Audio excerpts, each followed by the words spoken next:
ఒక్కోసారి అనిపిస్తుంది నేను అందరి జీవితాల్లో ఒక టెంపరరీ పర్సన్ నేనేమో అని. కొద్ది రోజులు మాట్లాడతారు, కొద్ది రోజులు కేర్ చూపిస్తారు, కొద్ది రోజులు ఇంపార్టెన్స్ ఇస్తారు. ఆ తర్వాత మెల్లగా మారిపోతారు. నేను మాత్రం వాళ్ళిచ్చిన జ్ఞాపకాల దగ్గరే ఆగిపోతాను.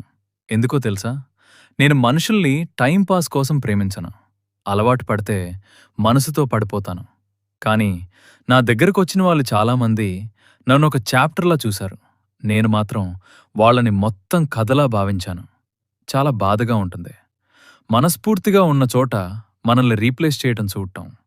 నువ్వు స్పెషల్ అన్నవాళ్ళు ఒకరోజు బిజీ అనే ఒక్క వర్డ్‌తో దూరం అవటం. అప్పుడు అర్థమవుతుంది కొంతమందికి మనం అవసరం ఉన్నంత వరకే ఇంపార్టెంట్ అని. కానీ తెలుసా? ఎప్పుడూ టెంపరరీ అవటం మన తప్పు కావాల్సిన అవసరం లేదు. కొన్ని హృదయాలు మన ప్రేమని అర్థం చేసుకునే టైమింగ్‌లో ఉండవు. అయినా కూడా